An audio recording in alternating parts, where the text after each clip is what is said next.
জীবনে চলার পথে খারাপ ভালো দুই রকম মানুষের সাথেই আপনার দেখা হয়ে যাবে, চলতে হবে।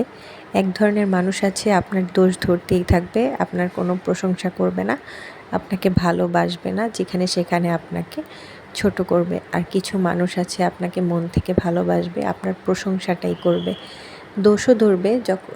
তারা চাবে যে আপনার দোষগুলো যদি বলে, আপনি যদি শুধরান, আপনি আরও ভালো কিছু করবেন, আপনি আরও ভালো হবেন, তাই তারা আপনার দোষটাও বলবে এবং গুণটাও বলবে।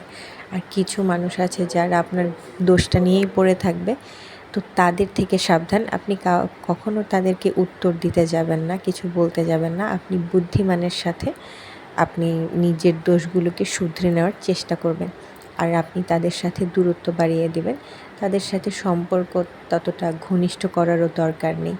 কারণ হচ্ছে কিছু মানুষ থাকেই, তারা বলতেই পছন্দ।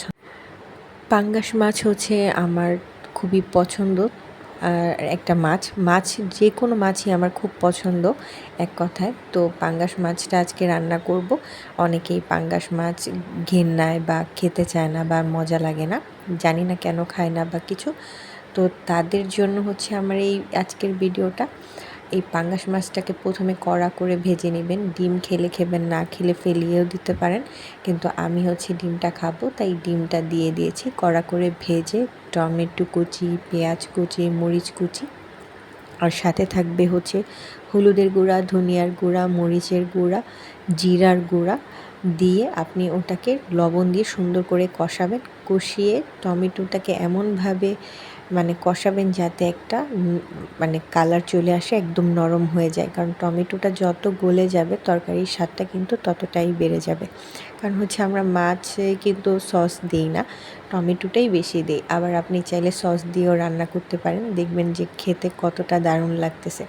আর যখনই আপনারা ভুনা কিছু করবেন, তেলের পরিমাণটা একটু বাড়িয়ে দেবেন। পাঙ্গাস মাছে তেলের পরিমাণটা থাকে, তো তেলের পরিমাণটা বাড়িয়ে দিলে কি হবে, আপনার মশলাটা সুন্দরভাবে কষবে। আর যখন আপনি তেলটাই কম দিবেন তখন মশলাটা কষবে না, স্বাদটাও বাড়বে না।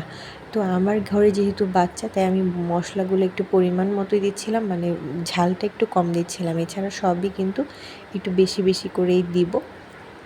তো যাই হোক, আমার রান্না বান্না সবার কাছে ভালো লাগে না, আমার কাছে ভালো লাগে, আমার হাজব্যান্ডের কাছেও ভালো লাগে। কারণ হচ্ছে ওই যে বললাম, কিছু মানুষ আপনাকে পছন্দ করবে না, আপনার কোনো কিছুই পছন্দ করবে না, রান্না বান্না বলেন যে কোনো কাজই।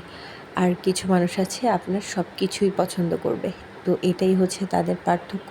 কিন্তু আমি আমার কাজ সব কিছুই পছন্দ করি, কারণ হচ্ছে আমি যেহেতু সব কিছু নিজে নিজে একাই শিখেছি, আমাকে কেউ শিখিয়েও দেয়নি। কারণ হঠাৎ করে মা যখন মারা গিয়েছিল, তখন মানুষের হাতের আর ভাতের দাম এত বেড়ে গিয়েছিল যে আমি কিভাবে রান্না করব কিছুই বুঝতে পারতাম না একটা সময়।